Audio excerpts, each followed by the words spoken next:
Yourself to appreciate how beautiful it is. Ancient Alchemy.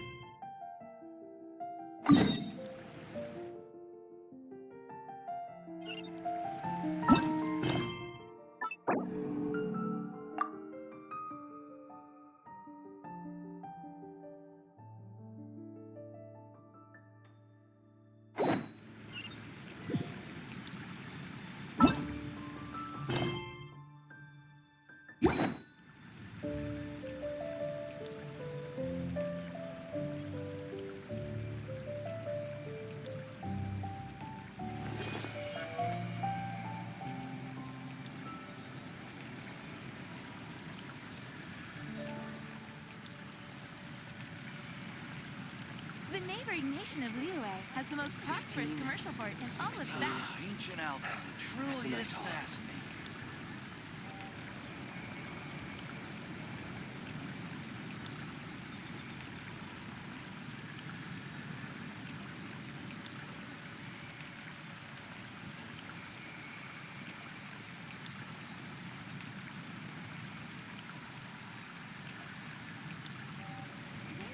Welcome. How can I help you?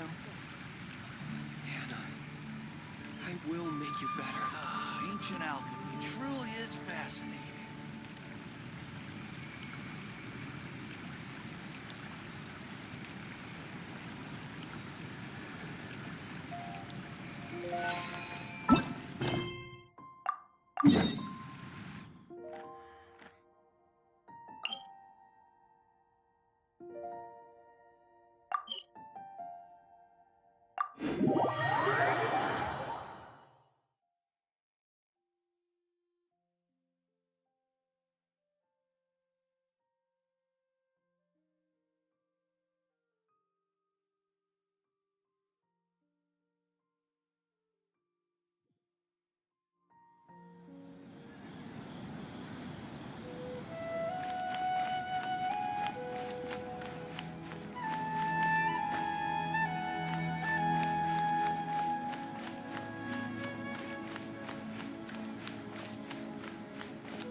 Perfect.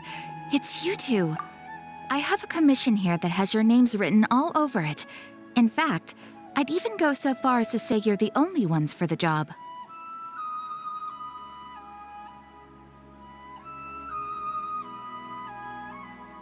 The only ones for the job? Huh. If our help is really that important, it's probably some Archon class commission, right?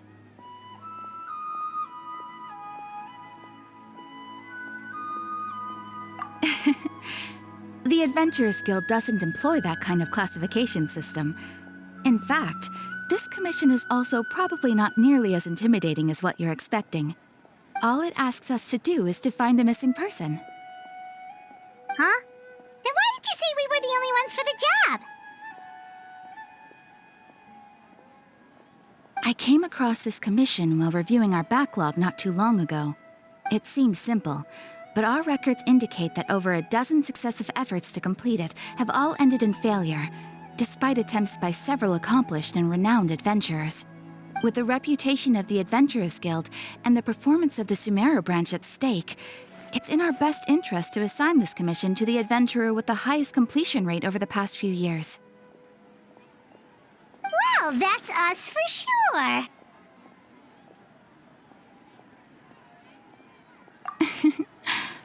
All I'm asking is for you to give it your best shot.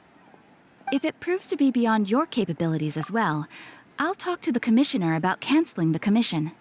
Okay, so who are we looking for? And what is it about this commission that's made it so hard to complete? This commission was jointly issued by the residents of Vimara Village. They say one of their own villagers has gone missing.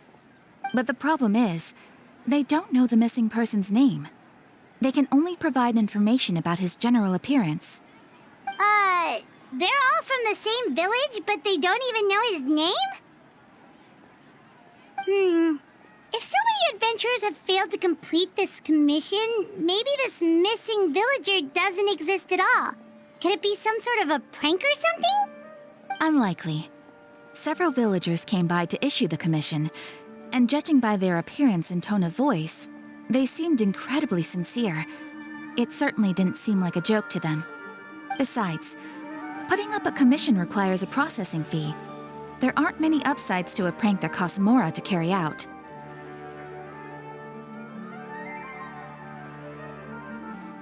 In any case, it would probably be best to go to Vimara Village and ask around first. The Adventurers Guild does have some information on hand, but I would say anything you can learn directly from the villagers would be far more reliable.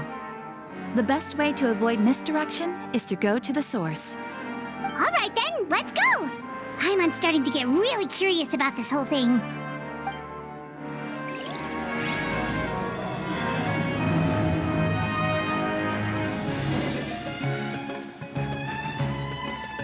Ad Astra Ab...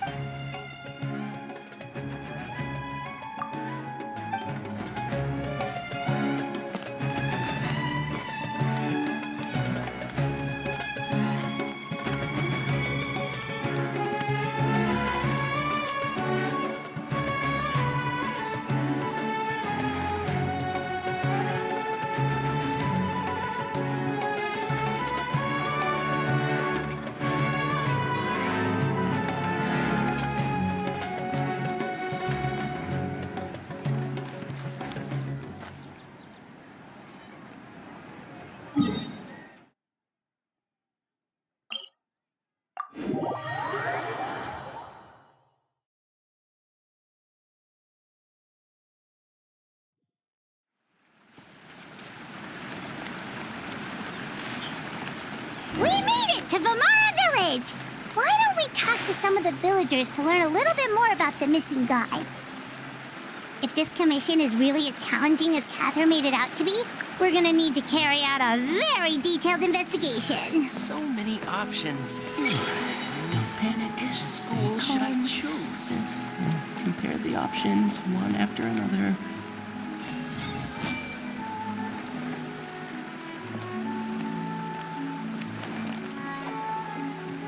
I see everything.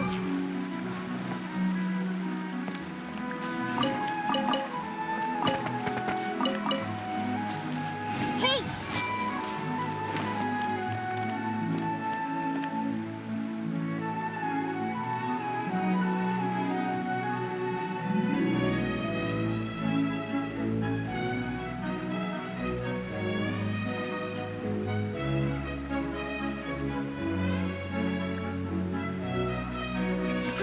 Grow!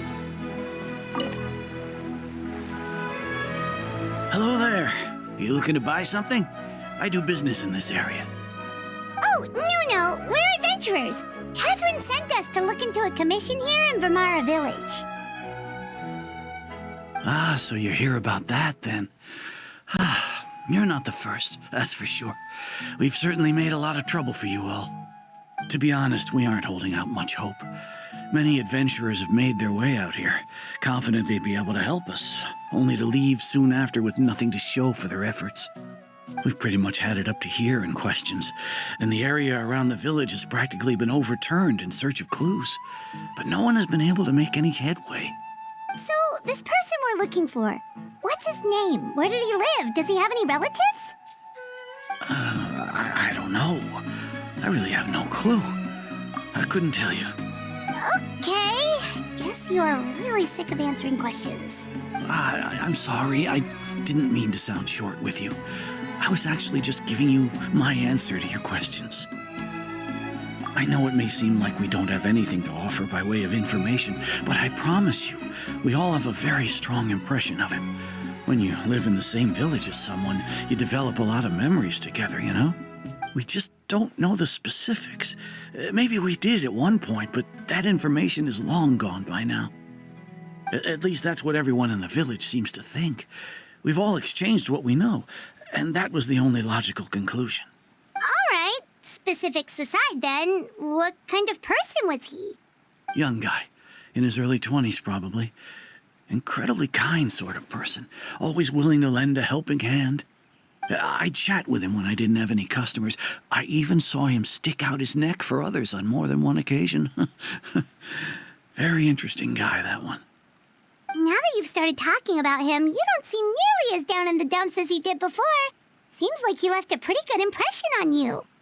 But of course, everyone in the village is pretty fond of him. We wouldn't have issued that commission otherwise.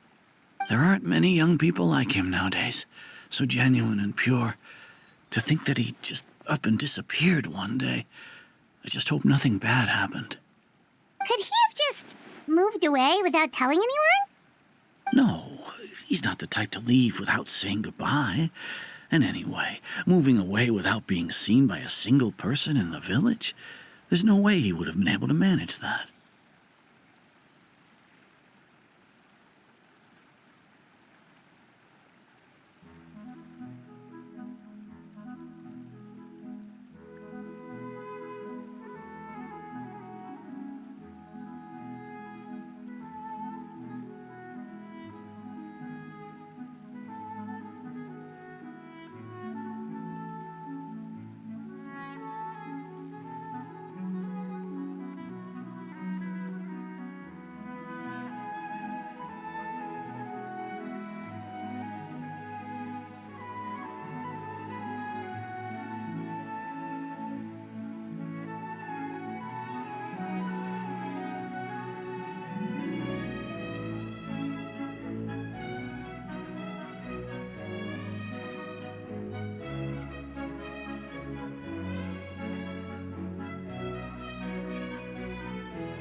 Thanks for the information. We're gonna go ask around some more.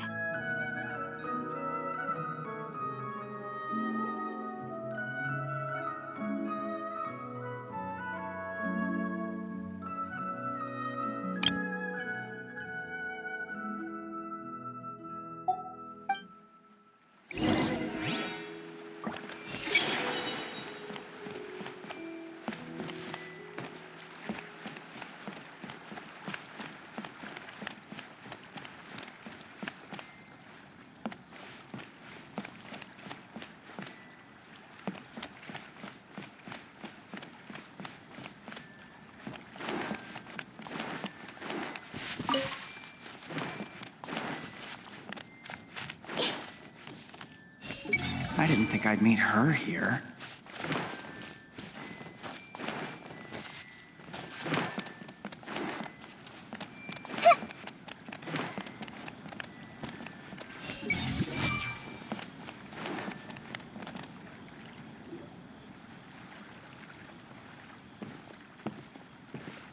Is that guests I hear? Hi, Grandpa Amadea. We're here to help you look for the guy that's gone missing. So that's what brings you to these parts. Coming all this way for our sake. That's so very kind of you. With your help, I trust that young man's case is in good hands. Could you tell us a bit about him? Of course. I'm happy to help any way I can. With my failing eyesight, I'm afraid I can't offer much about his appearance. But I do remember hearing the sound of his voice. Not recently, of course. That loss has left me feeling quite empty.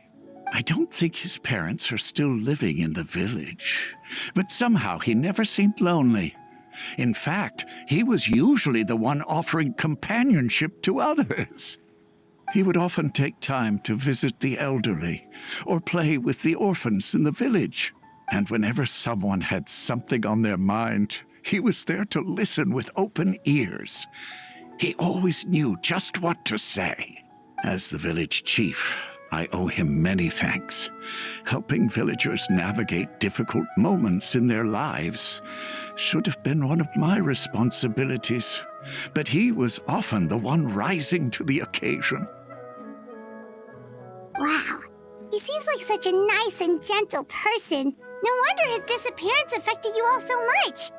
But, you wouldn't happen to know any details about his name, address, or family situation, right? I'm ashamed to admit it, but I just can't remember. No matter how you look at it, I should know those things. But for some reason, no matter how hard I try to remember, the information just doesn't come. Perhaps my age really has caught up with me this time. It's okay. There's no need to force yourself to try and remember. We'll figure something out.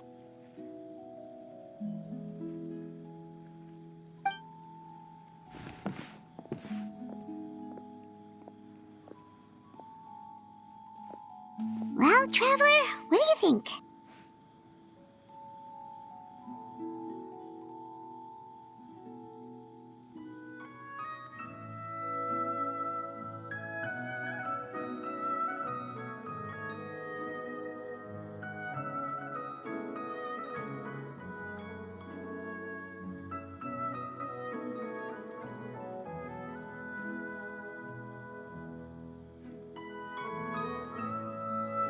I think so too. Like, the name thing. It's so weird that no one remembers his name.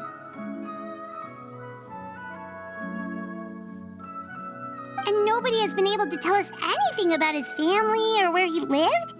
It's like this guy's been erased from reality or something.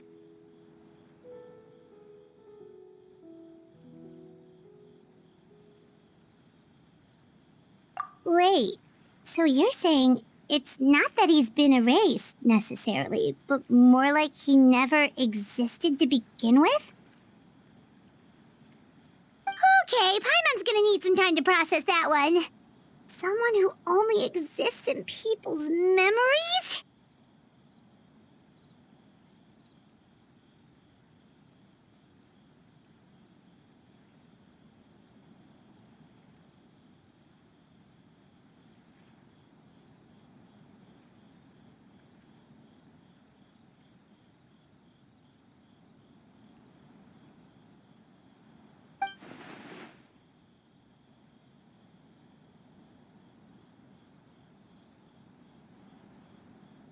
you two are the adventurers who just arrived, right?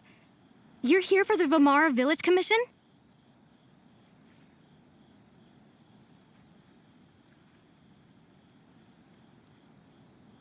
Yep, sure are. We were just looking into the case. I'm so glad to hear that. Thank goodness you haven't given up. I've been so worried the Adventurers Guild might cancel our commission. My name is Atosa, by the way. I grew up here in Vamara Village. Anyway, I just wanted to say, please keep searching for a missing villager. I'm begging you. You have to find him. Yeah, no need to worry. We'll give it our best shot. So, were you close to the missing villager? Are there any leads you can give us?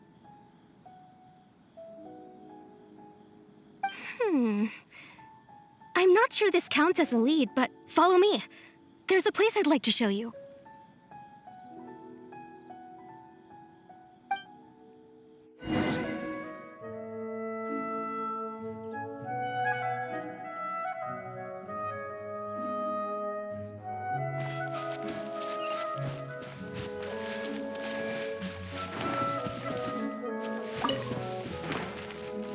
Everyone home? Don't tell me the children of the forest are some sort of wild vegetables. I see. Good health is the foundation for everything.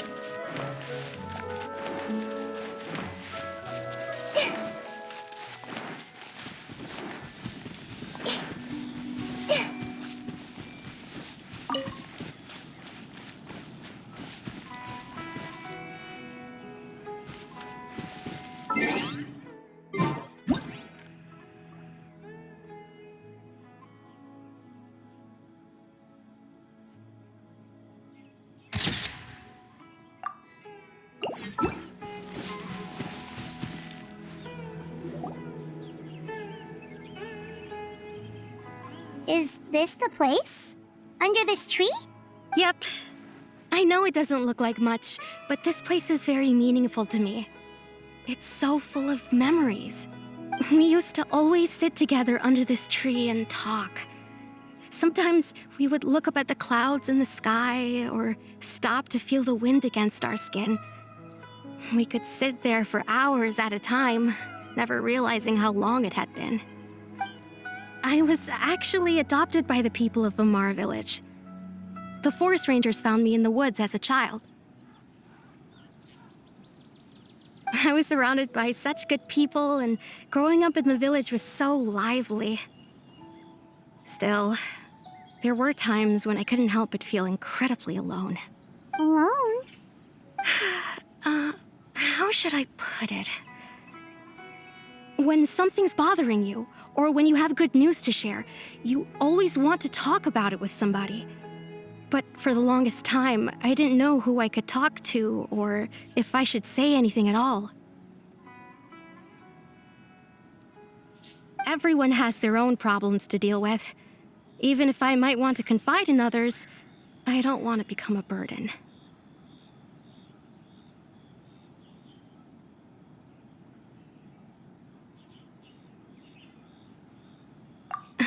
Really? You know exactly how I feel?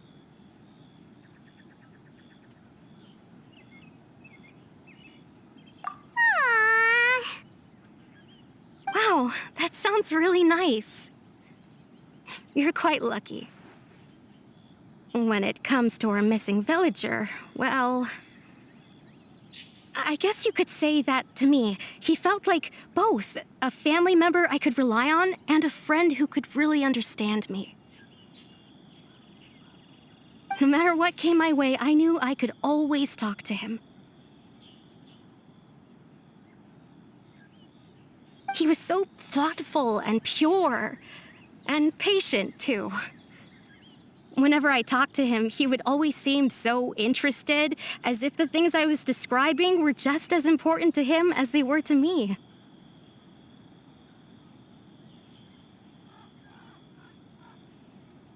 Ever since he disappeared, there's been so much I wanted to tell him.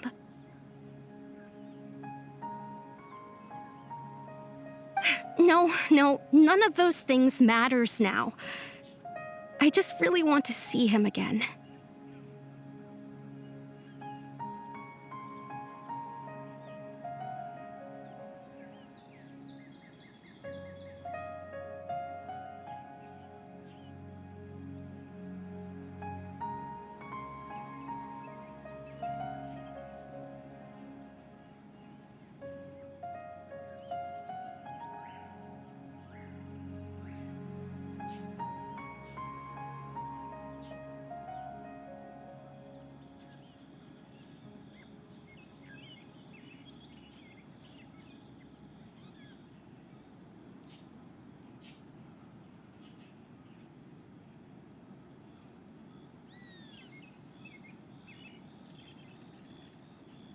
Wow, you two must have been really close.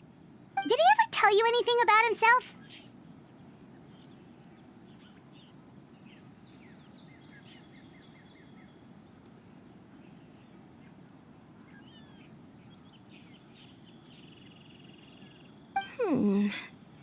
He mostly just talked about interesting things he saw around the village. He'd share a lot of his own wild ideas as well. Oh, right! I did ask him about his parents once. But all he said was, they're not here anymore. I didn't know whether that meant they had left the village or passed away, and I didn't want to pry. Still not much to go off of. Look at me.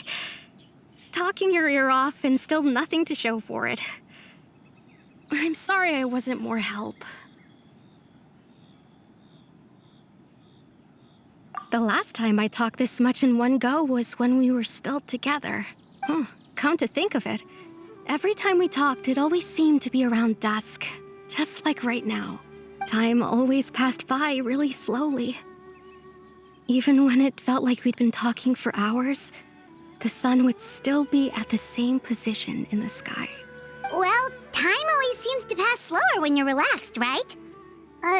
What's wrong, Traveler?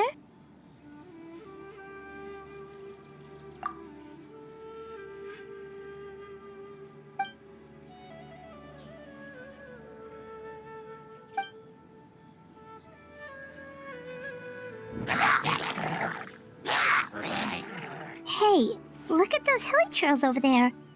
Doesn't it seem like they're acting a little strange?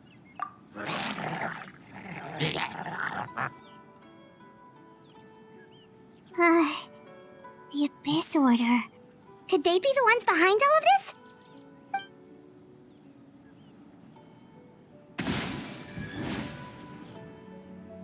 Uh-oh, we've been spotted! Quick, get ready to fight! Solidify! This may hurt a little. Quietly now.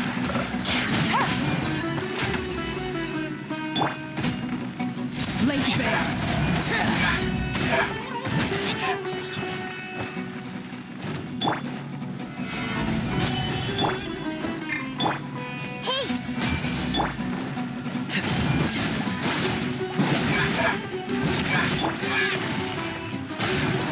Busted.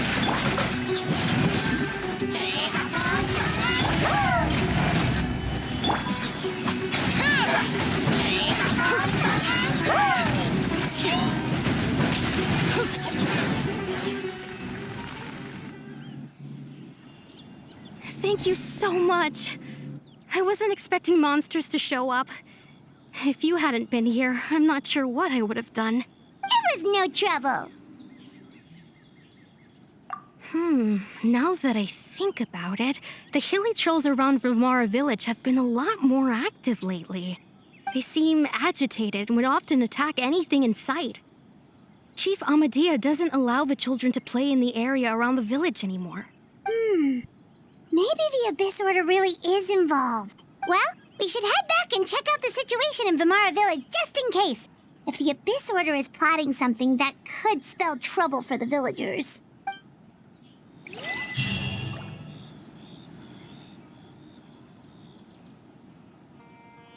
Wait a second. That person! It's Dainsleif!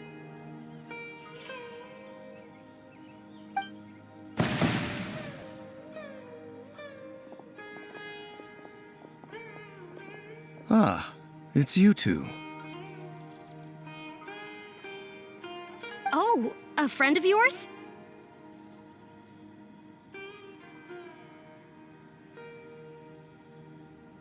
Well, I'll leave you all to it then.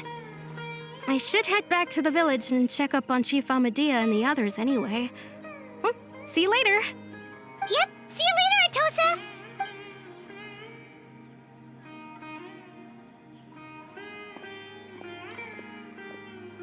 Why do you always have to pop up out of nowhere like that? Is it your life's mission to jump scare us or something? It's hardly personal, or intentional for that matter. As long as you and I are both in pursuit of the Abyss Order, we're bound to cross paths. Ah, so you're here to investigate the Abyss Order then. That would explain the monsters you were fighting just now. Naturally. Hold on. Are you not here for the same purpose? No matter. It may have taken you a while to catch on, but I'm sure you've also realized by now that there's something strange about this place. The Abyss Order is most certainly planning something in this area. Or worse, their plan could already be in motion. So you think the Abyss Order is behind the hilly churl activity in the area?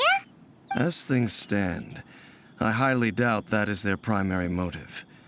I would imagine the increased hilly churl activity is merely a byproduct of whatever it is they're really trying to accomplish. Still, the hilly churl activity is causing a lot of problems for the people here. We should stick around for a while and protect the village, don't you think?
The best way to protect them is by figuring out what the Abyss Order is truly planning. That is how we prevent further tragedy. And you shall have them. I never intended to hide anything from you. Don't worry. There should be ample time to talk.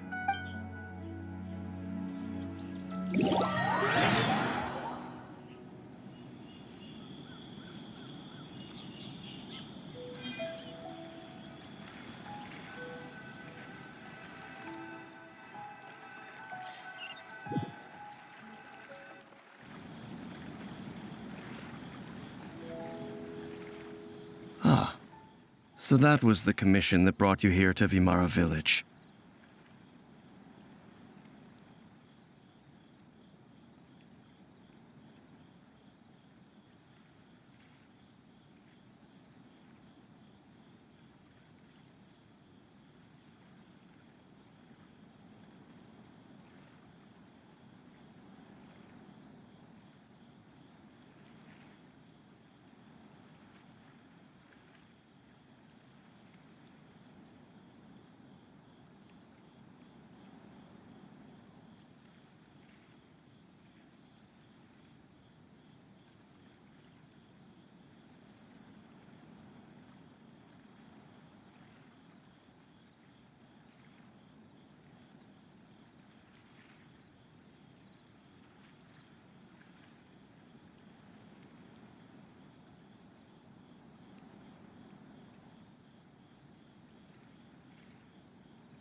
Someone who seems to only exist in people's memories. That is indeed quite intriguing. I would agree that it's unlikely you have a simple missing persons case on your hands. However, any possible connection to the Abyss Order is still unclear. It appears all we have by way of clues is increased hilichurl activity, and that is certainly not much to go off of. Right! That mysterious voice she heard in her brother's memory. The one who called himself a sinner. Who is he? Traveler, let me ask you this. Do you believe your sibling to have betrayed you?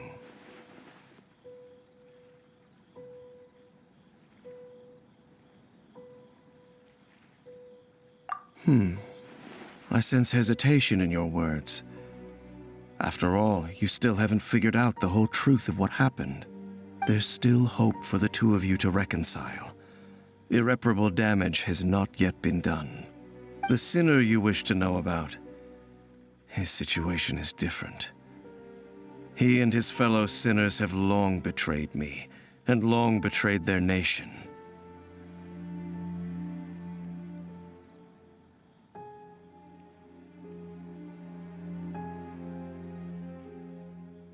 His name is Vedrfolnir, the Visionary. I'm loath to admit it, but he is also my kin, my older brother. Your brother? There were 5 of them, the 5 sinners of Khaenri'ah. The wise Roptatyr, the visionary Vedrfolnir, Gold Rhine-daughter, the foul Sertologi, and Rehir of Solnari, Rerir.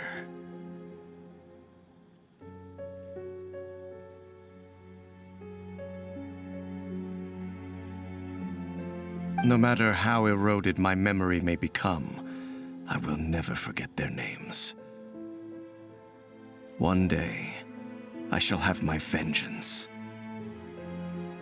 Wait, some of those names sound really familiar.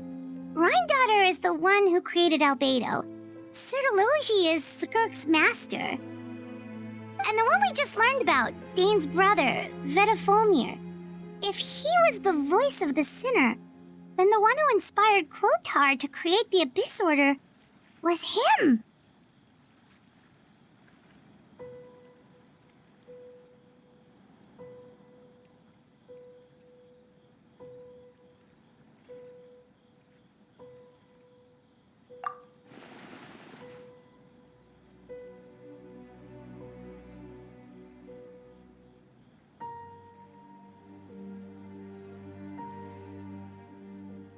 They were once people of great esteem in Khaenri'ah, those who carried the hopes of the nation. They were the best of their peers, outstanding in their respective fields. The 6 of us, together. We should have been the ones to prevent the disaster, the ones to stop the Vinster King from continuing to rock the foundation of the world. Yet, deep within, the 5 of them craved something more. They could not resist the call of the Abyss, and divided among themselves a power that could destroy the world. So they became sinners, but also transcendent beings, each in possession of world-shattering power. And when the cataclysm occurred, not one of them stood up in defense of their nation. Not one came forward to prevent the tragedy. And for that, they shall never have my forgiveness. Indeed, if they are not stopped, the day is sure to come when they will also betray the entire world.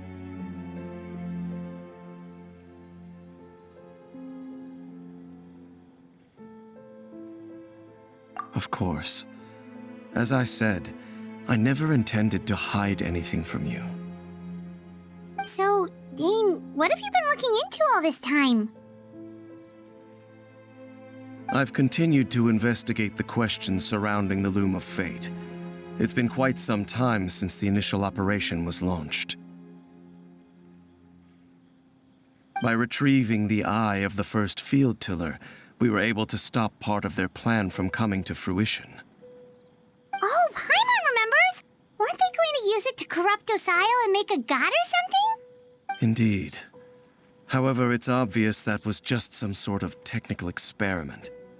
The eye was integral to their plan, yet somehow, despite failing to obtain it, they've skipped the experimental phase and found some other way to keep moving forward.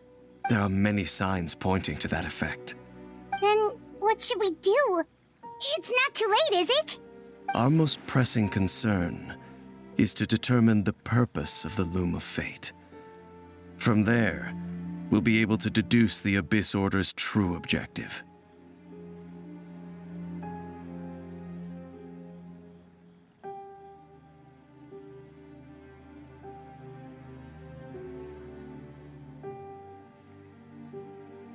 Based on the intel I've gathered so far, I suspect the Loom of Fate is related to the ley lines in some way. The ley lines? Traveler, you were able to observe your siblings' memories last time, yes? I believe that was due to the fact that the ley lines in that area were unstable. My recent investigation has shown that Abyss Order activity in a particular area is usually followed by a series of issues with the ley lines. Wait, then our commission here in Vamara Village, the person who seems to exist only in people's memories, could it be connected?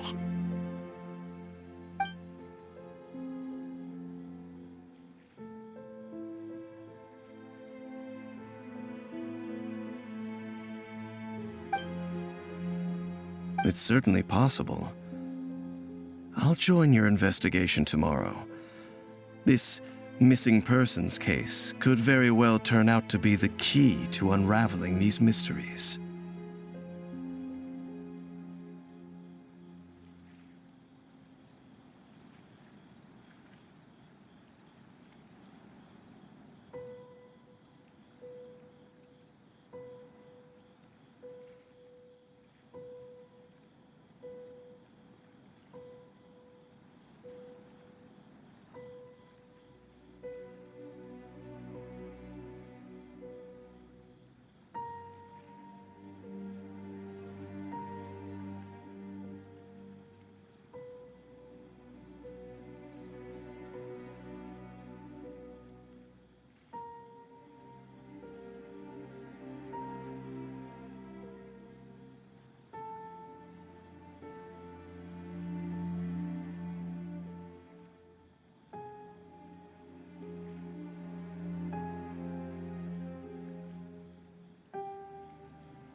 Well, if we're teaming up with Dane again, we're gonna need all the energy we can get.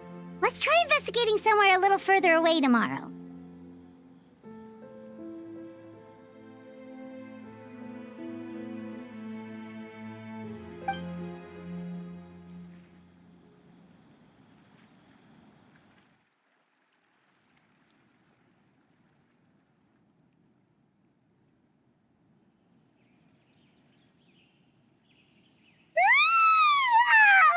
So tired.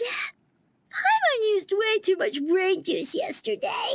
It's all Dane's fault saying all that complicated stuff. Well, let's go find Dane. We've got a lot to do today.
Rural life is so idyllic. Living in Jingsu village would probably feel the same.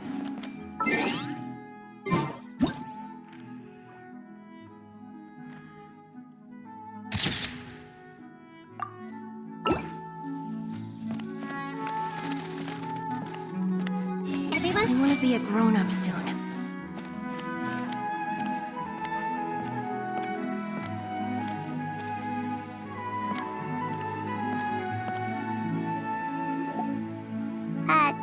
Dane? Hello, Dane? Why are you just zoning out over here? Did something happen?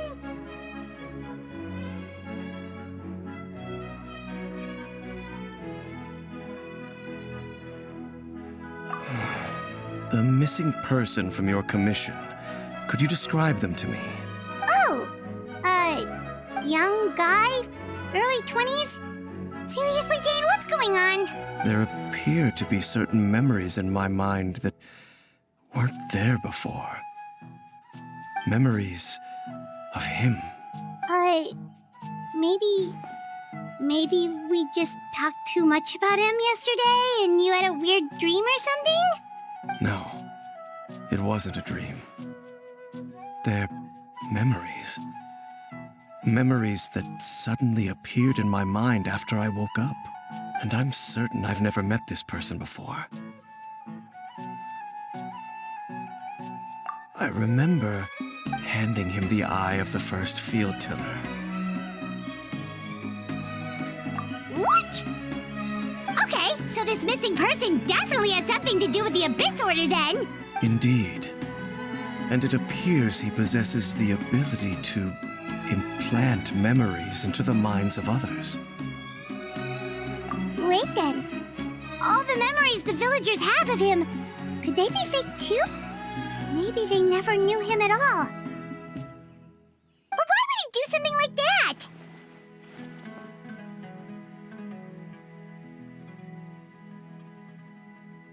Whatever the Abyss Order is planning, an important truth has been revealed to us this morning. What sort of truth?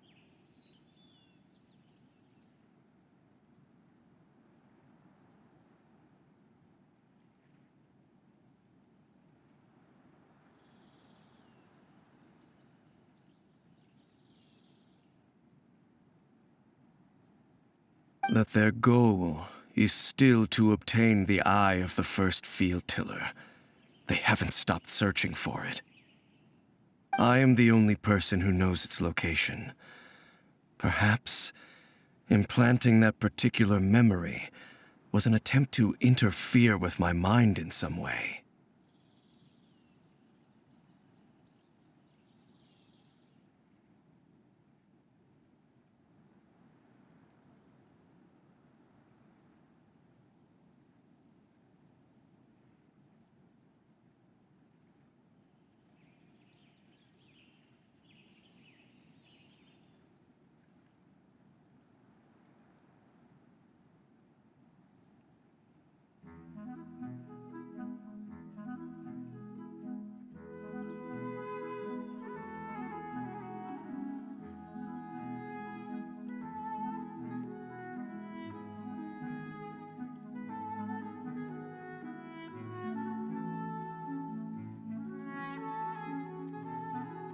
Your concerns are not entirely unfounded. I don't believe the Abyss Order is capable of altering reality like that just yet.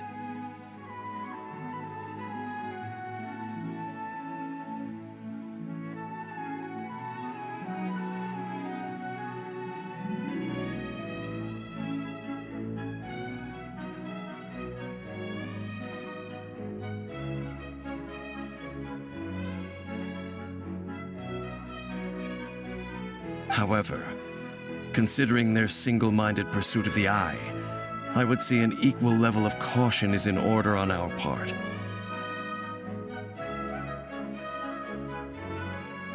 Come with me. We must check whether the Eye is still in our possession. Oh, so you're going to take us to where you hid it?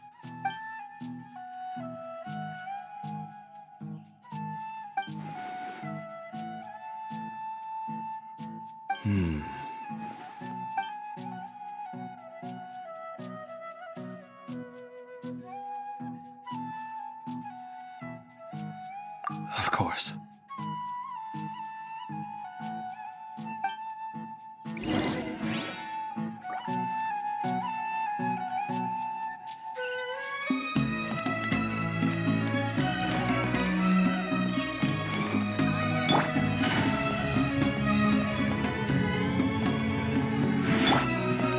I made the right decision to move here.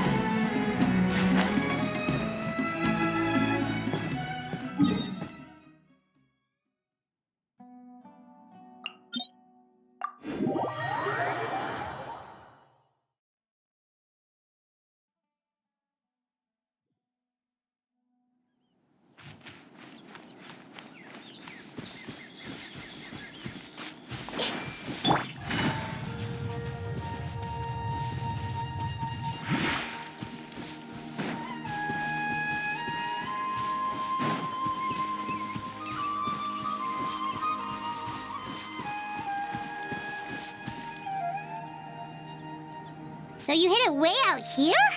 Not an easy place to discover, that's for sure. Well, let's go check to see if it's safe. Traveler, wait.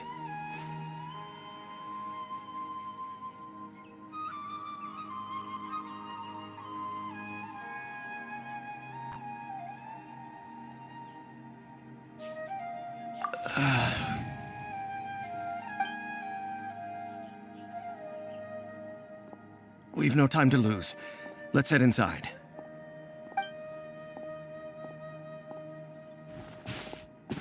Hey, wait up!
The campaign begins.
Stabilize!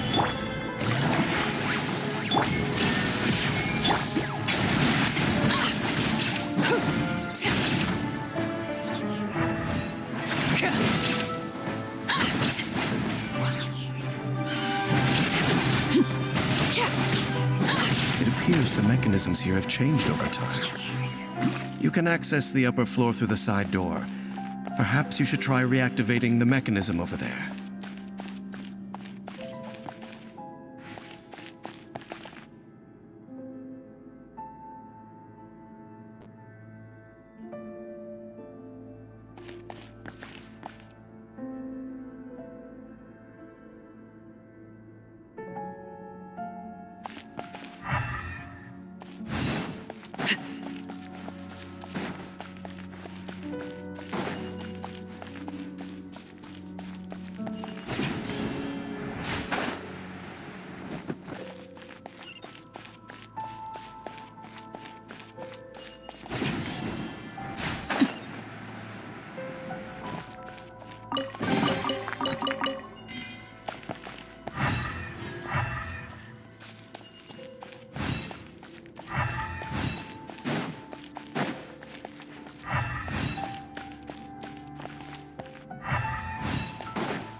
Laid bare. Gather! Shine down.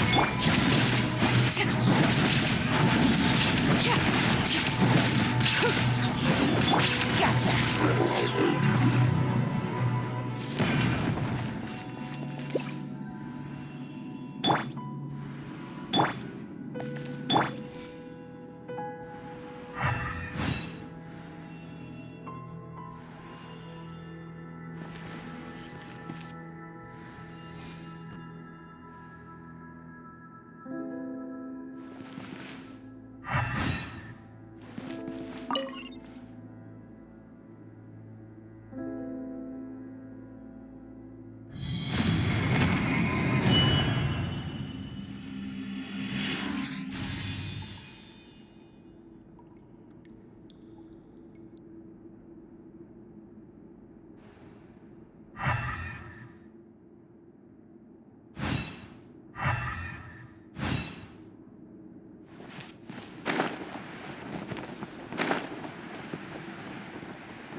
Make sure all the runes are pointing in the direction indicated by the light.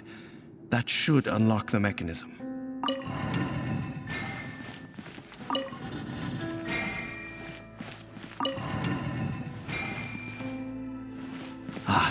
The door's open.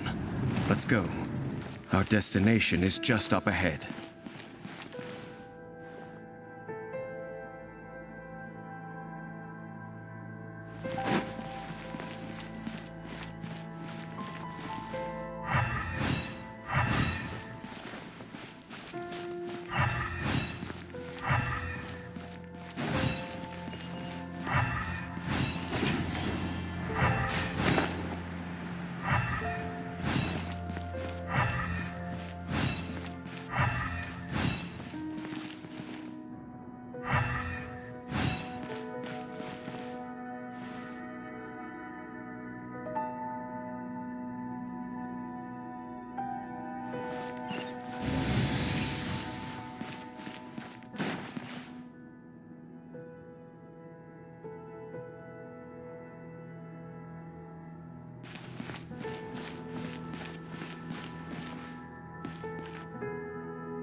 Looks like we can't go any further.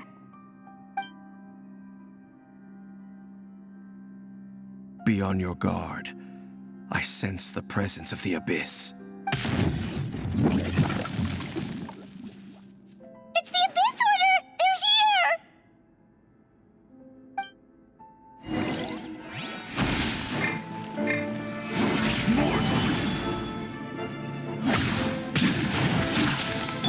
Transfixed! There is no escape! Quietly now. Busted. Stabilize!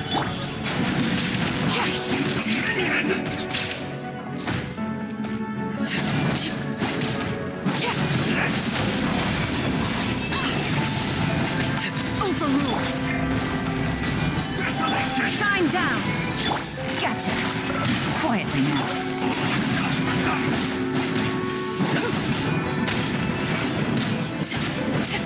Foolish mortals! Just as I suspected. The false memories were a trap. The Abyss Order just wanted to follow us here. Now that they're in the vicinity, we should have a chance to see...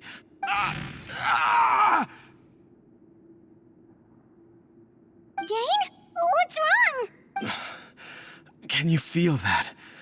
There's been a disturbance in the ley lines. It must be the work of the Abyss. Wow, you must be really sensitive to that sort of thing. Paimon doesn't feel it. You too. Do as I say. Use that mechanism over there and leave this place. The Abyss Order is putting something in motion. If you return to Vimara Village, I suspect you might finally have the opportunity to locate the missing villager. Just think of it as a way to divide and conquer.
I knew going along with your trap would be the only way to meet with you face to face.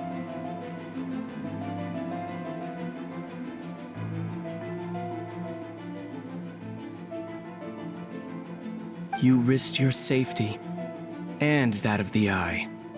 That's quite the gamble, Dainsleif. But I believe that I am the one walking into a trap laid by the Twilight Sword.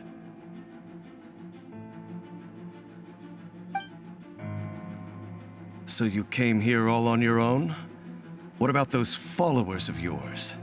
When the Twilight Sword is prepared for battle, any army I could send would only be marching to their doom. Better that I face you alone. I know you must have a lot to say, but if it's a conversation you want, you'll have to defeat me first.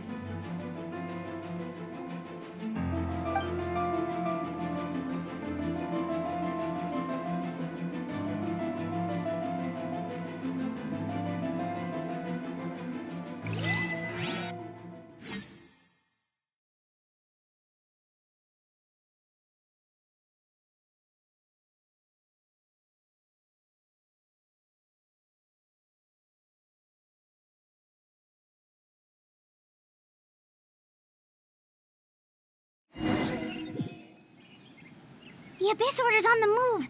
The ley lines are all out of whack. We better hurry back to Vimara Village and see what's going on.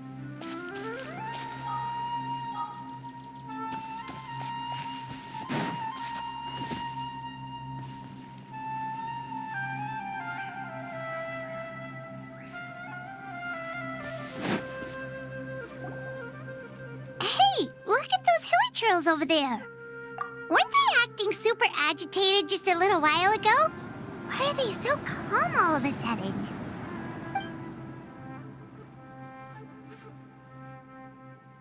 In the New World, they bade farewell to the shrouded sun. At last, they no longer needed to dwell on their suffering, or try to differentiate between various thoughts of blasphemy. Such was the price they paid, and thus their souls became cleansed and pure.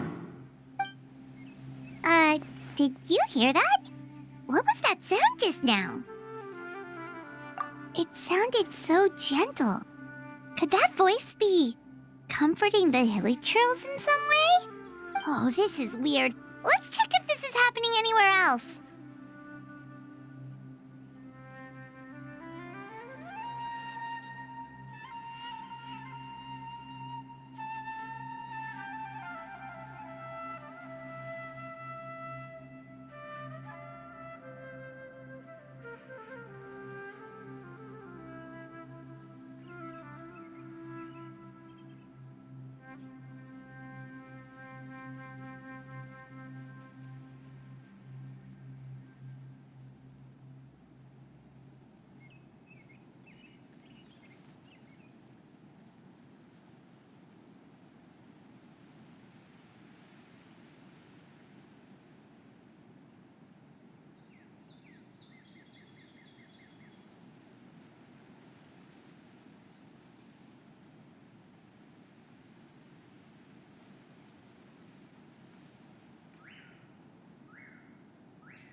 Looks like the same thing is happening over here, too. The hilly churls are calm.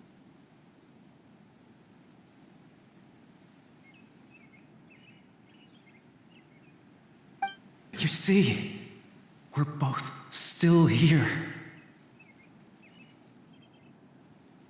We've reclaimed an endless amount of time to love. Release your tears. You no longer need to hold back your sorrow.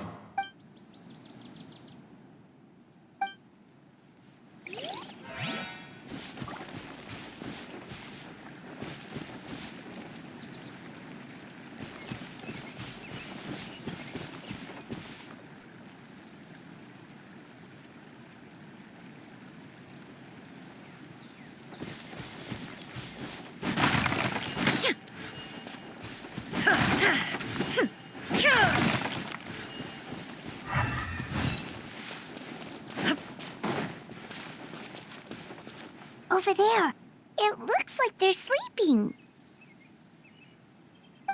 In the end, he whispered softly,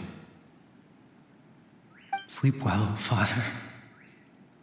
Sleep well, my beloved people. When you awake, that which differentiates us shall be no more."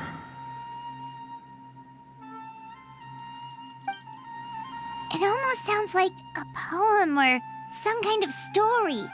Well, now that the hilly churls have calmed down, Vimara Village should be safe at least. Let's put this situation to the side for now. Dane said this might be our chance to find the missing villager, so we should head back to Vimara Village before it's too late.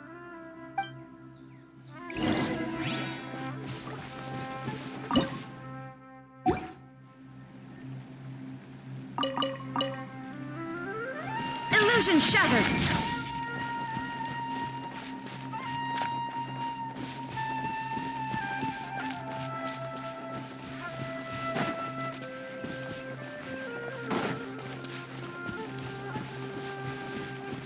Sometimes you just need to give up an unrealistic dream.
Take it easy.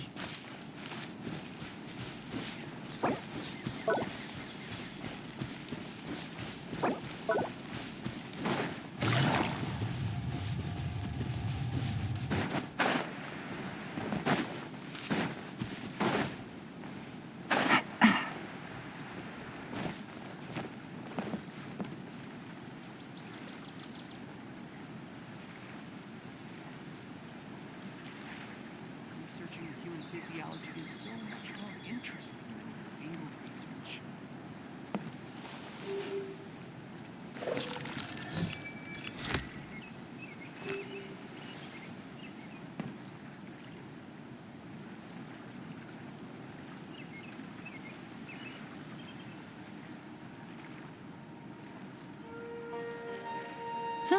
Good roll.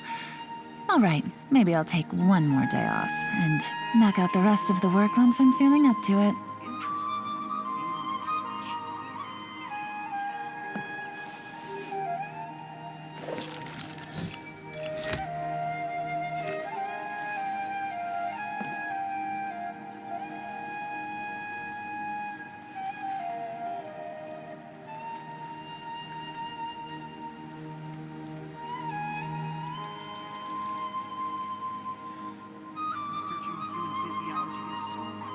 I got a new letter from an informant. Looks like the situation has changed again.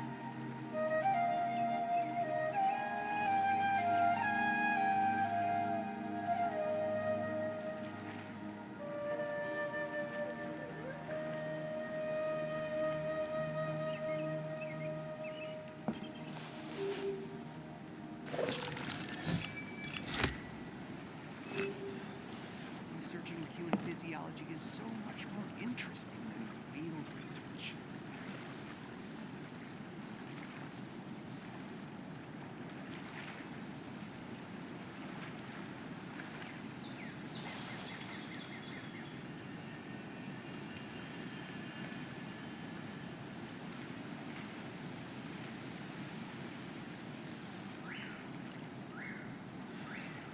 Researching human physiology is so much more interesting than field research.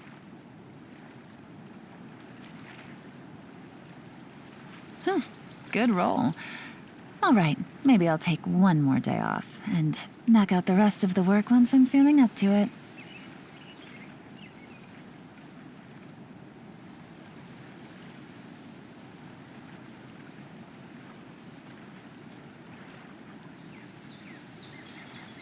Researching human physiology is so much more interesting than field research.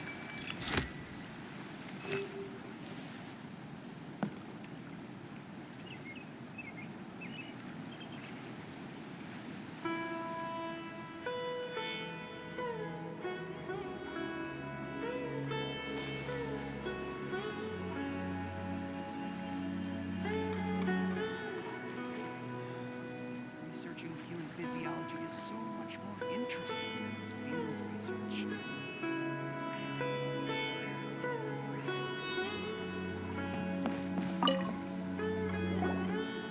Grandpa Medea, is everyone all right? The Abyss Order seems to be up to something nearby. The Abyss Order? This is the first I'm hearing of it. Thank you for your concern, but as far as I'm aware, it's been business as usual here in the village. Well, that's good to hear. Oh, also, you didn't happen to come across any clues about the missing villager while we were gone, did you?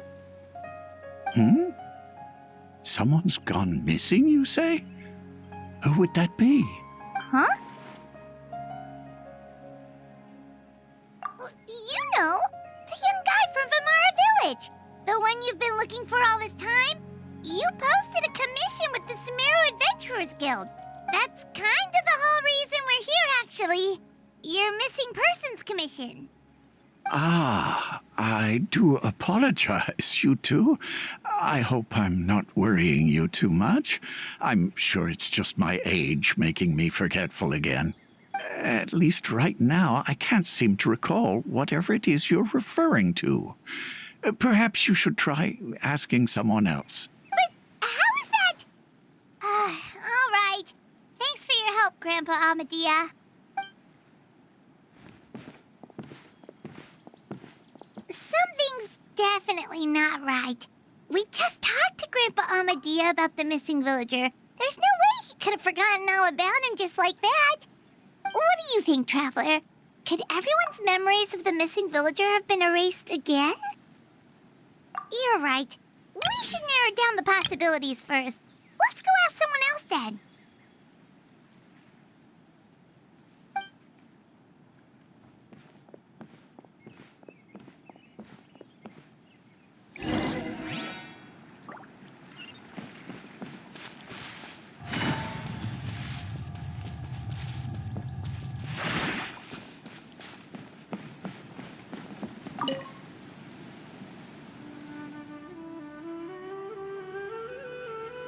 Someone's gone missing? Who? Just as expected. That guy you said a bunch of nice things about earlier? The one you always used to chat with. He's around 20 years old, and you said he was a kind, warm-hearted person? Oh, I know who you're talking about.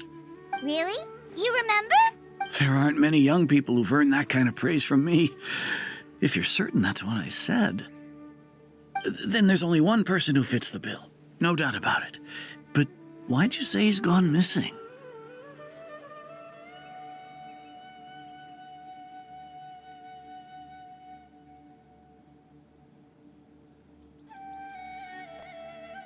Yeah, I just saw him leave the village. There was someone else with him, too. They couldn't have gone far.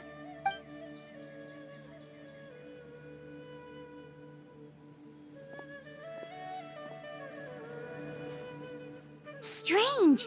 Bayram seems to remember him. And apparently he just saw him? Do you think maybe it's not that there's something wrong with people's memories, but that we've somehow returned to a time before he went missing?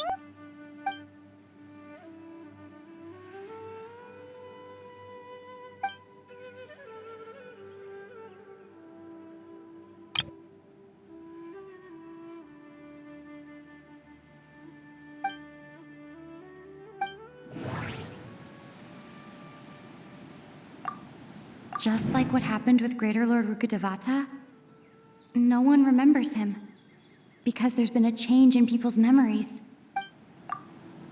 If we really did travel back to a time before he disappeared, that could explain why the villagers said he hadn't gone missing. Time travel is extremely difficult to perform. The current situation probably has something to do with the disturbances in the ley lines. If this person only exists in people's memories, maybe we're in someone's memory right now. Right! Paimon totally forgot about the ley line disturbances. We're in someone else's memory.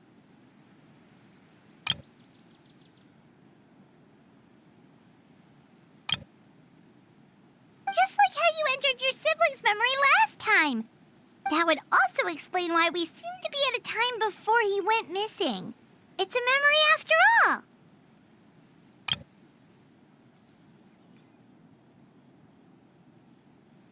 Right.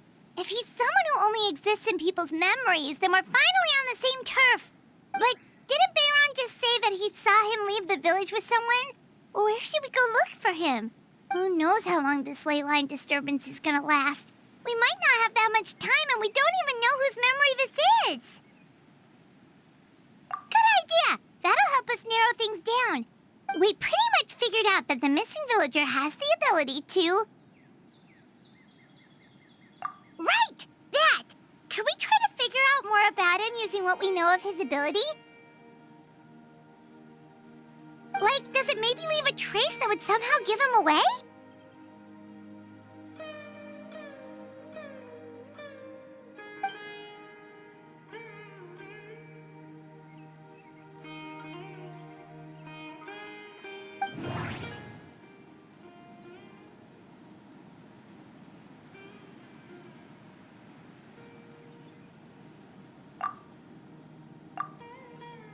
All the memories seem to be set in or near Vimara village, but I'm still not sure if they're restricted to this location. If time was allowed to pass within the false memories, there's a higher chance they might conflict with someone's original recollection. That would make it much harder to avoid suspicion. There's a difference between memories that arise from lived experiences and those that are implanted into the mind. Perhaps it has something to do with time.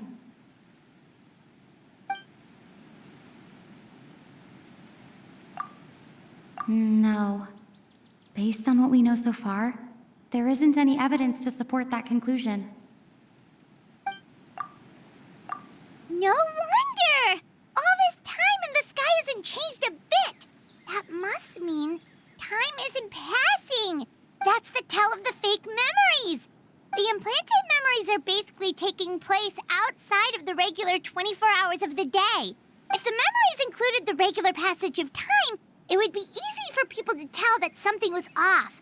Like there could be overlap or something. People might start to wonder why they remember doing two different things at the same time of day. That's why he makes sure the memories take place at a specific moment in time rather than over a period of time.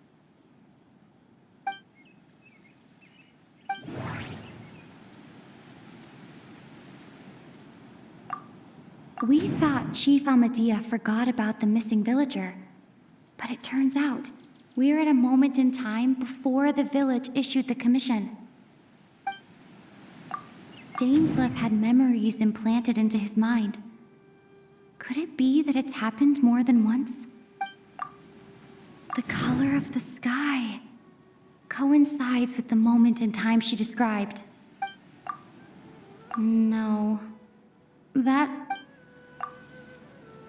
No. That doesn't seem right. I need to think about this some more.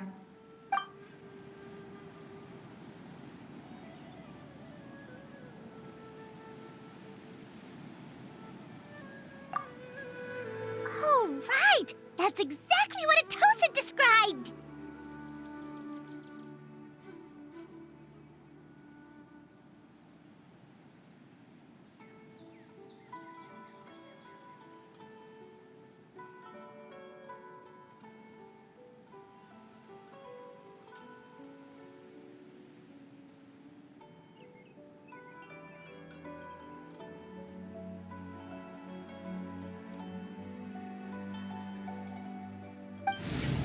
Come to think of it, every time we talked, it always seemed to be around dusk, just like right now.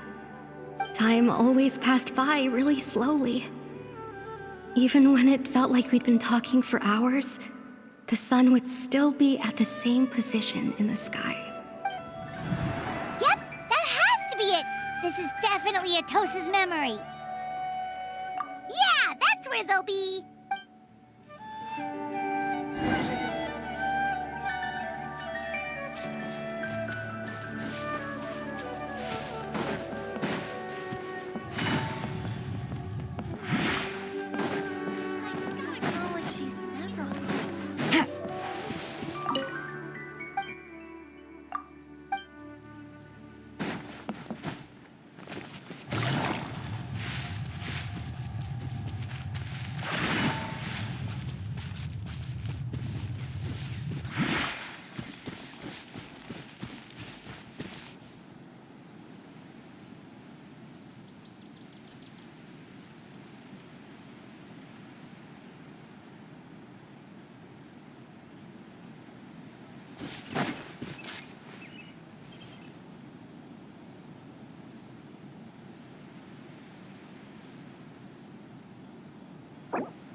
So, you see, Granny Jahiet was a mercenary when she was younger. She just talks like that out of habit. She's not trying to scare the children on purpose. Oh, there I go again. Always talking about my own things. Do you maybe have anything you want to share? It's okay if you don't. You could also just talk about what you think of me? Oh, I think you're an incredibly strong and thoughtful young woman. You'll meet many amazing people and live a very happy life. You won't miss someone like me. Huh? Are those your friends over there?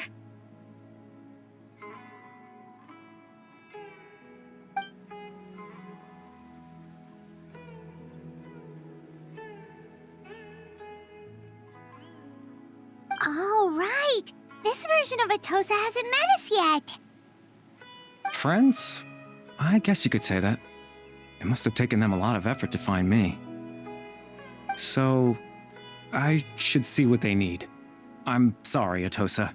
We'll have to continue this conversation another time. Another time, huh? Yeah, okay. I'll head back to the village then. Talk to you some other time.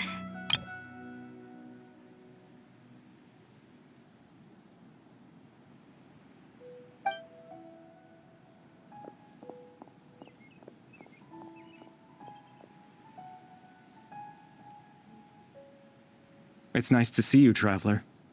I believe this is the first time we've met.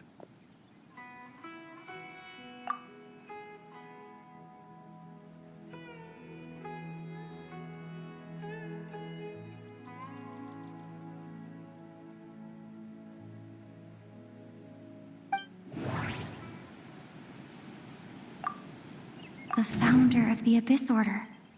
The man who broke the curse of immortality. Dane's brother. One of the 5 sinners of Conria.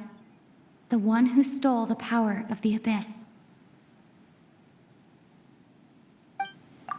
Born into abject sorrow, he shall now become the Loom of Fate.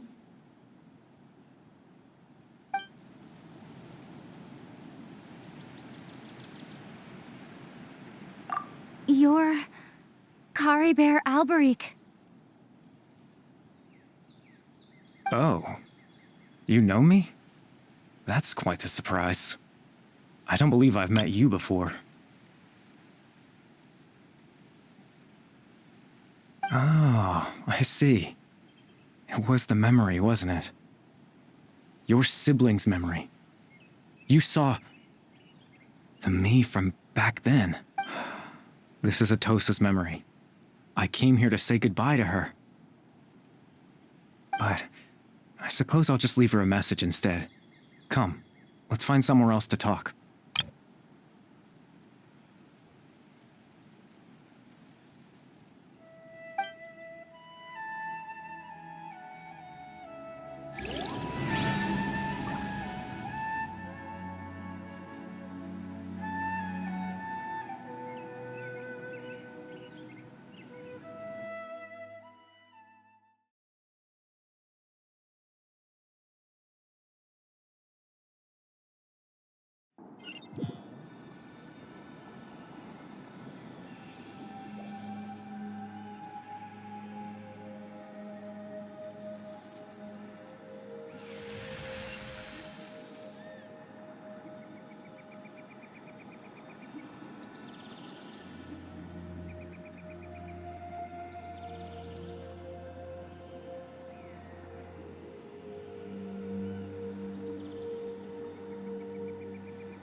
I suppose you could call it the realm of my consciousness.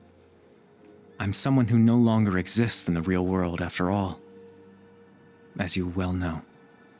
It's nothing. I still have enough strength to play the part of a good host. I've always hoped that I'd get the chance to talk to you like this, and now, the time has finally arrived.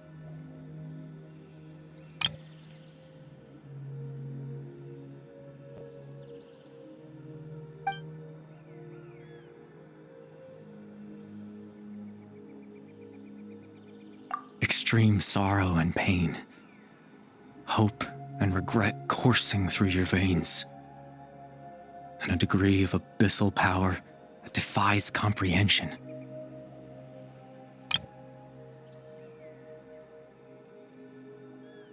Father told me that once I possessed all those elements, I would become the loom of fate.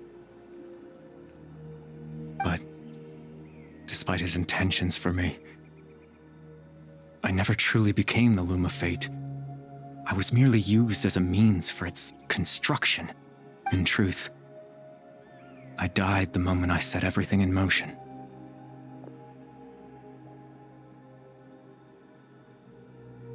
The person you see before you now is nothing but a remnant of consciousness left over within the loom of fate.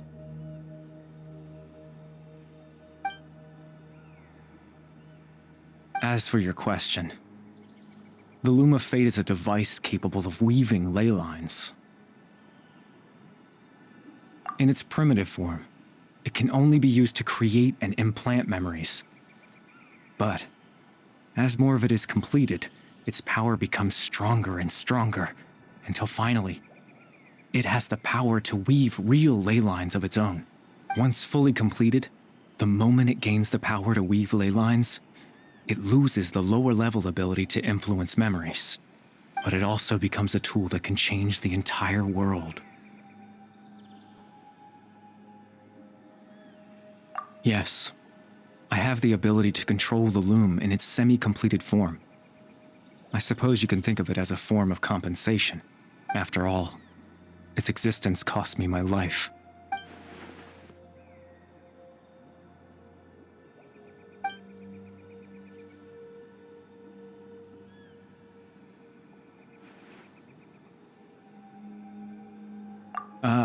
That.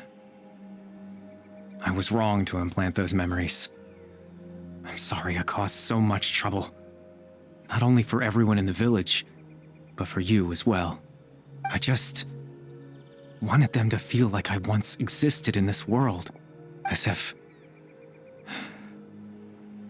I had a chance at life.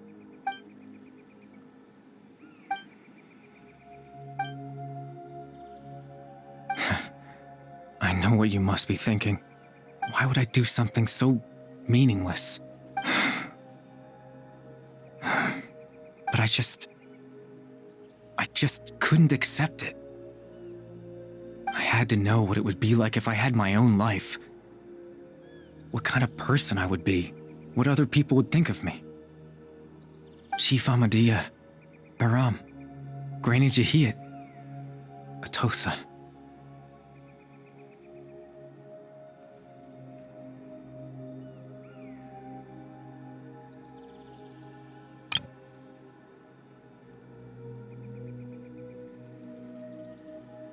What would it be like if I could live alongside them? No cataclysm, no curse. Just a quiet life in a peaceful village. I was curious, so I selfishly tried to have my own life.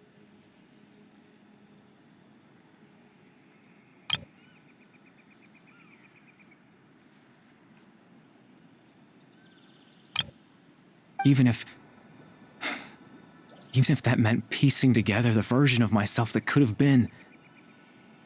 One memory at a time. I know it sounds stupid. After all, my life ended a long time ago. Any chance at living was stripped away from me when I was 8 years old. My consciousness left to mature in an illusory world of nothingness. Even the form you see before you was nothing but an invention based on my father's appearance. an imagined version of what I would look like if I had the chance to grow up.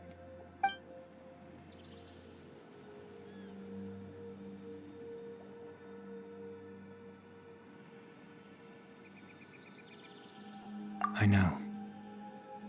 But there's nothing I can do to make them find me. If I could exist in the real world, I would return without a second thought and surprise them with the suddenness of it all. But, well, that's not possible for me.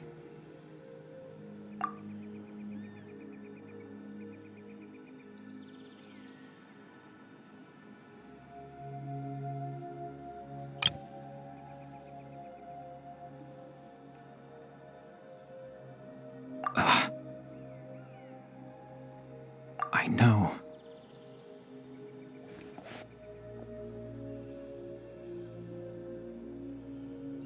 Captain Dainsleif.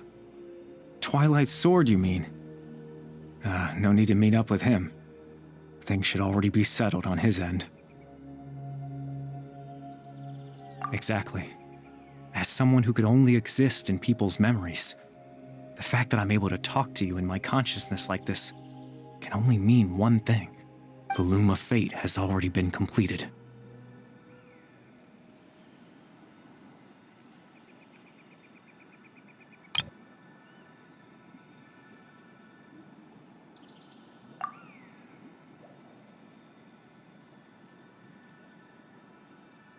No need to worry about Captain Dainsleif. He's absolutely fine.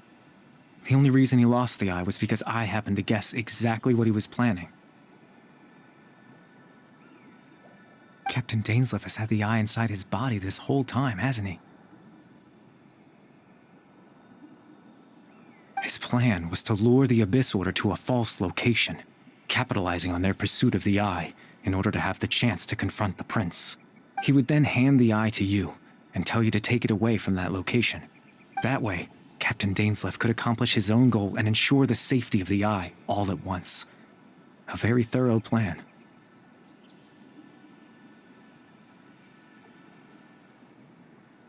That's right, because in his mind, he had given it to you already.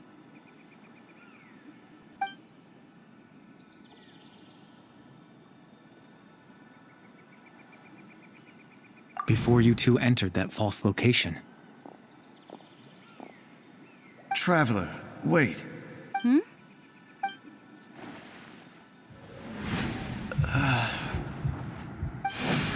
We've no time to lose. Let's head inside.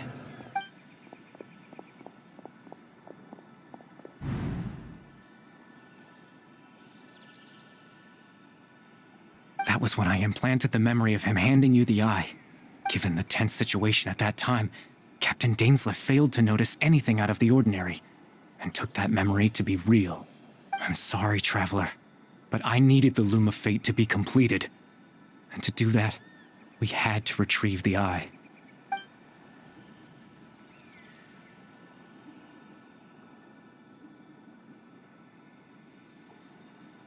I promise I'm not trying to conceal anything from you, but I truly have no idea what the prince is planning.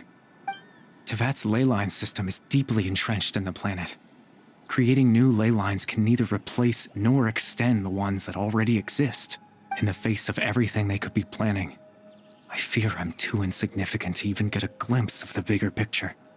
In any case, I had my own use for the Loom of Fate, and my goal, at least, has been achieved. You remember my father, don't you? Clotar Alberic. I believe you saw him in your sibling's memory.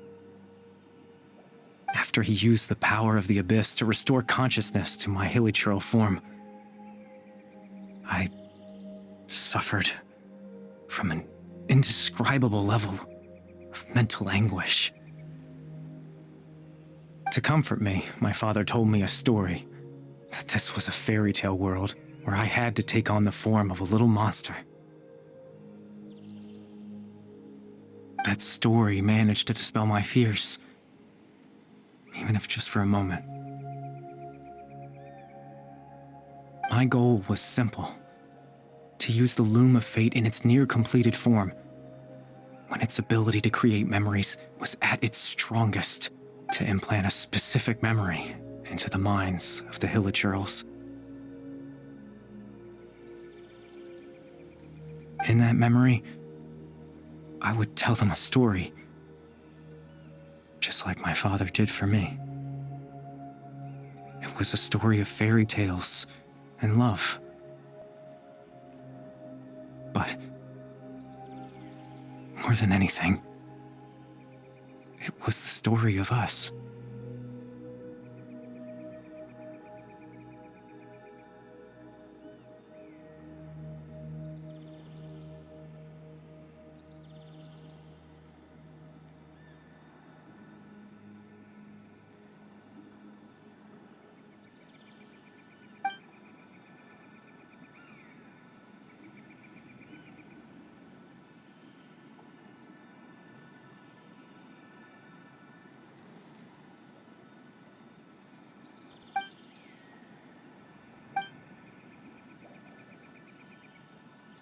I can't change the world.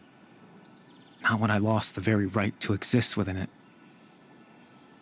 Implanting those memories, that was the most worthwhile thing I could offer. All that's left of my existence is a wisp of residual consciousness tied to the loom of fate. In truth, that trace of my consciousness should have dissipated long ago. My goal was the one thing that allowed me to hold on all this time. But now, the bedtime story is finished. And it's finally time to rest.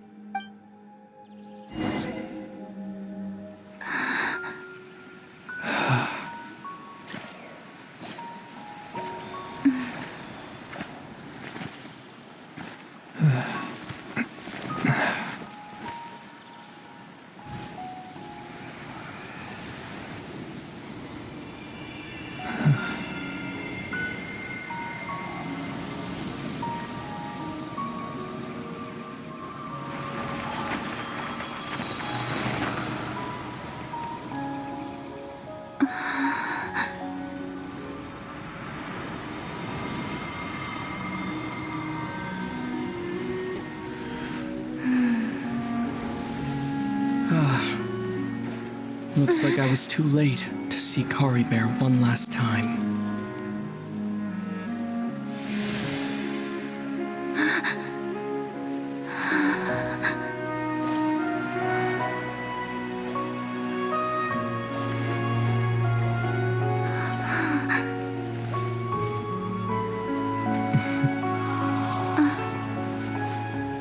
Kari Bear's consciousness is gone, and this space will soon disappear along with it. Neither of us belongs here. That's why we're not tangible. Were that not the case, I'd love to hug you too. Well, how about a conversation?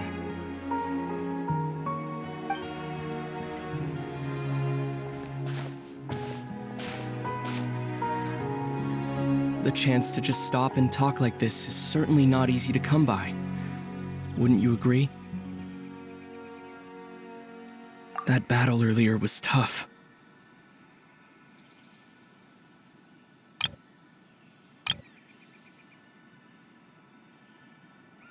The one against Dane, I mean. I didn't expect that after everything, he would still hesitate to raise his sword against me. Were it not for that, perhaps I'd still be no match for the Twilight Sword. Even after 500 years.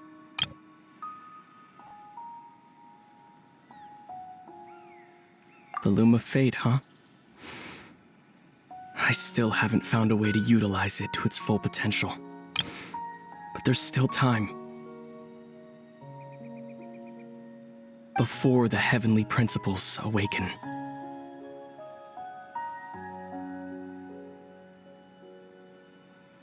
Yes, for 500 years now, ever since the cataclysm in Conria, there's been no sign of activity.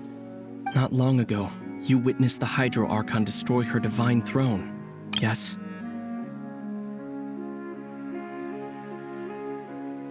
Such a flagrant disregard for the rules, and still Celestia took no action.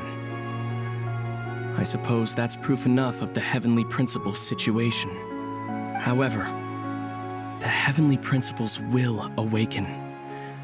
We just don't know when that will be, or what might trigger it.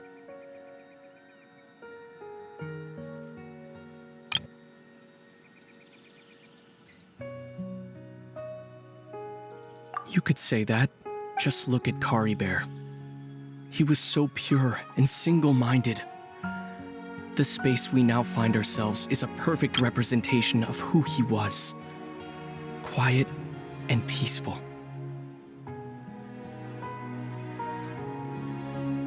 Even as a hilly churl, seeing the terrible sight within the mirror wasn't enough to taint his spirit.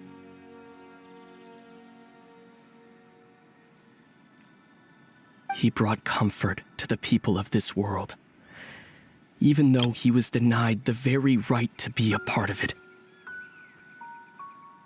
So ask yourself this. Who was it that deprived him of that right to exist?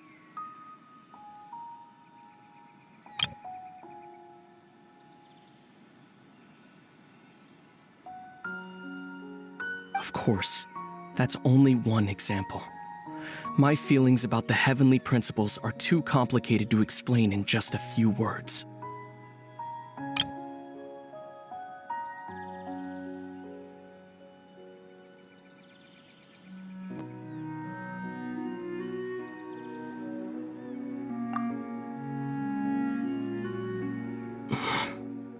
Lumine?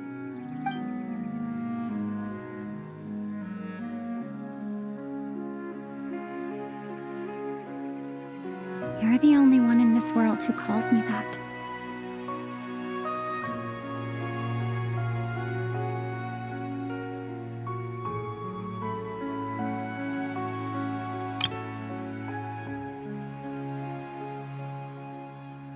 There's so much I wanted to ask you.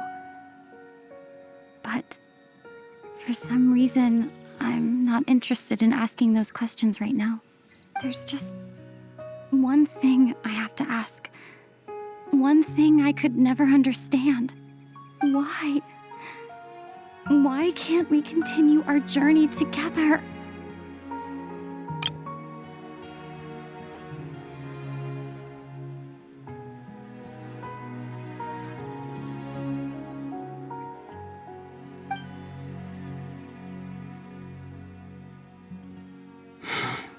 At the end of my journey, I arrived at a place known as the Sea of Flowers at the end.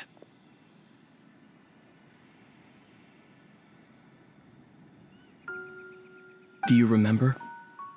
A long time ago, when we traveled between worlds together, you told me you wanted to find a place in the universe where that one flower was in full bloom. To have a place like that suddenly appear before me?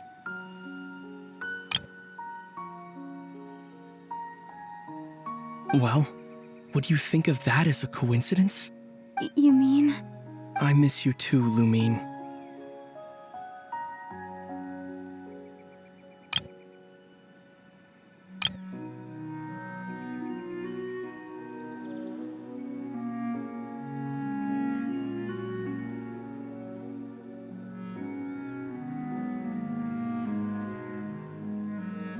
But as this war continues to rage, and as I continue to seek that final answer, I don't even know how to face myself sometimes, let alone my own sister.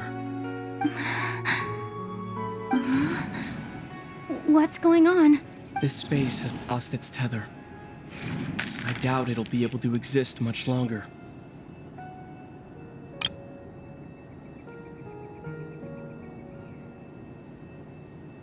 In fact, aside from our ability to physically interact with each other, there's something else you should know about this space. With Kari Bear gone, we won't be able to remember anything that happened here.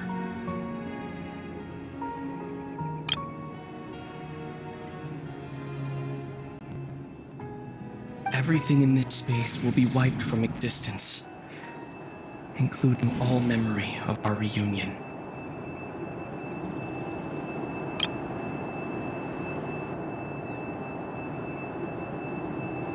You're only telling me this now?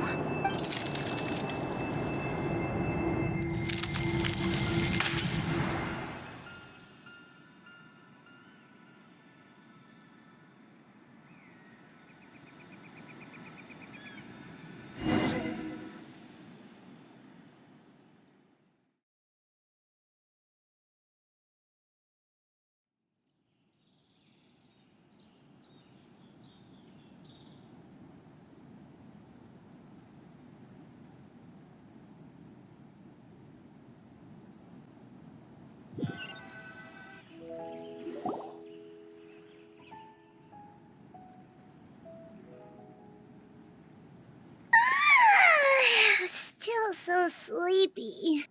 Paimon's head feels all fuzzy. Oh, Paimon woke up a little earlier than you, so Paimon will fill you in. The villagers said that they saw us sleeping near the village yesterday. They couldn't wake us up no matter how hard they tried, so they decided to just bring us back here. Oh, and Dane came by just now. It looked like he was injured. He didn't say anything, though. Just made sure that you were all right and left. Kinda seemed like he had a lot on his mind, but that's Dane for ya. Let's think for a second. We were in that memory, and we saw that guy you called Curry Bear. He was the missing villager that we've been trying to find, right? And after that, Paimon doesn't remember what happened.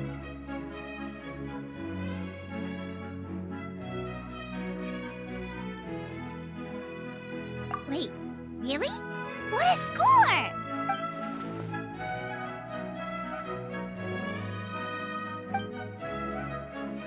Well, what happened after that?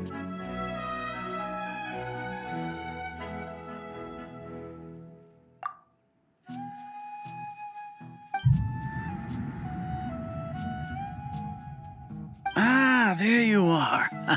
Sleep well? Bayram, you sure seem happy. Did something good happen? Something good? Huh. Wasn't anything good or bad, I'd say. It's just that, well, the village organized another search party yesterday. It didn't feel right to leave all the searching to the adventurers. So there we were, searching away, when suddenly this one guy said it all came back to him. According to him, one day around dusk, he was passing by this one tree outside the village, and he saw our missing villager. There he was, sleeping under that tree all by himself. His parents came a little later to wake him up, and they all left together. It looked like quite a happy family, apparently. And after that, well, we all started to feel like that really is what happened. Kind of strange that we forgot all about it for so long.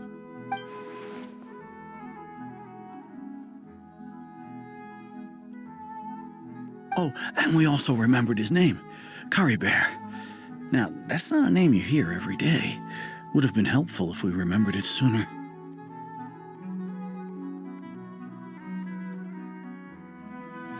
Well, I hope he's happy wherever he is, and we're all relieved now that we know what happened.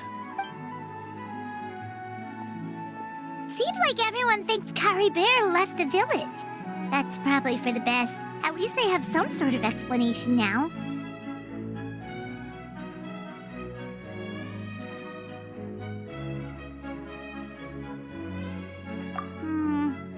Paimon wonders how Atos is doing. Maybe we should go check on her. If she hasn't remembered like everyone else, we can tell her what happened. Paimon didn't see her in the village just now, so she's probably at the tree. Come on, let's go talk to her. Just take a few more days off.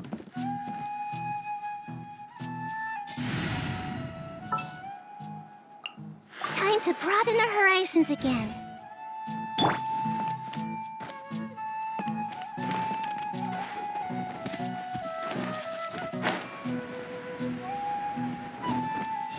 I'm sure the children will have a brighter future.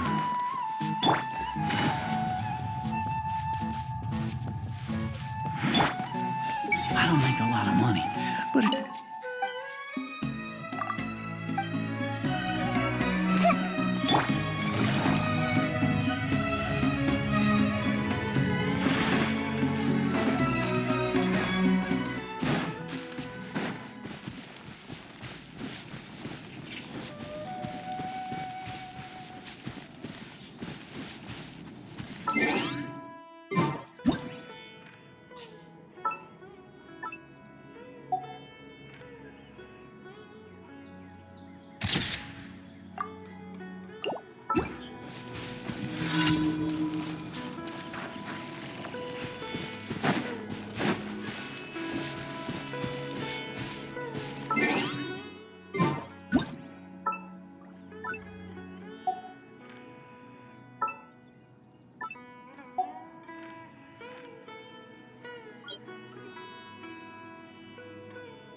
Hey,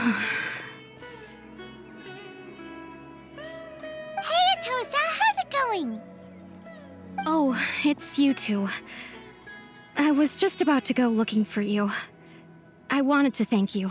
I was part of the search party, so I remembered what happened to Kari Bear now.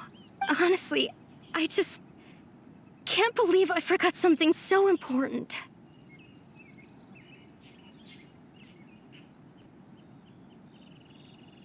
It's funny, but I have this feeling he told me the same thing. I just can't seem to remember when. I guess it doesn't really matter anyway. Life is made up of a series of memories. As long as I hold on to our time together, he'll always be a part of my life. I'm just happy I got to meet him. So, who cares what happens in the future, right?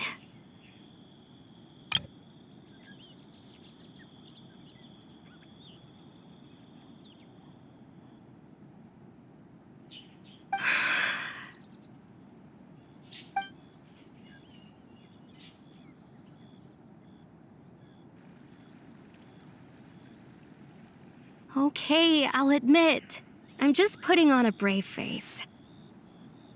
I was dumped, wasn't I? Otherwise, why would he just leave like that without saying goodbye? You don't need to comfort me. I'll be okay. It's just like Kari Bear said. It's the things we overcome that make life more precious. And you know, if he has a heart, maybe he'll come back and see me one day.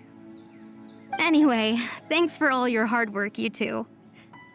I promised I'd help Granny Jahiet with something, so I should head back. Goodbye! Well, that should be it, right? Everyone's lives can go back to normal now. Oh, right! Weren't you about to tell Paimon what happened after your conversation with Kari Bear?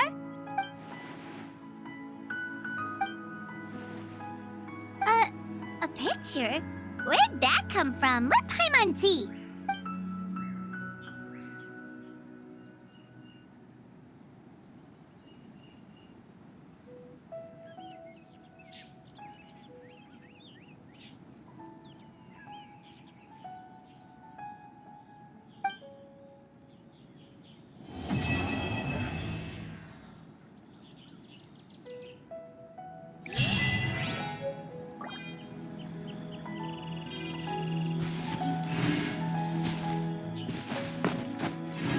Yeah.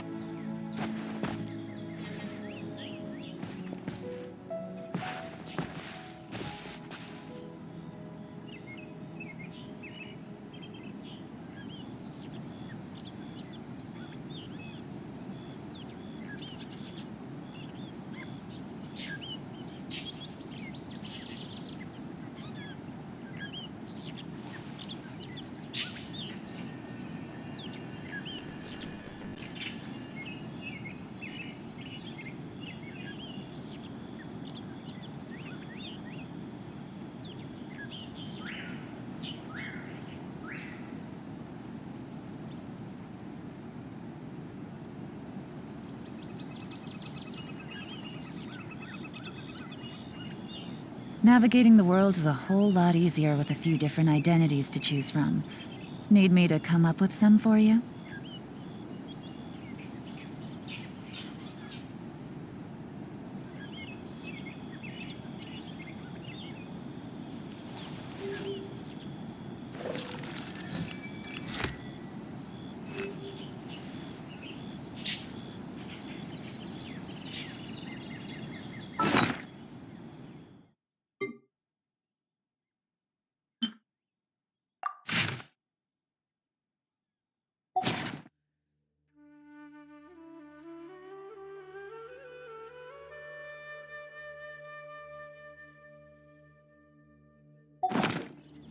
I got a new letter from an informant.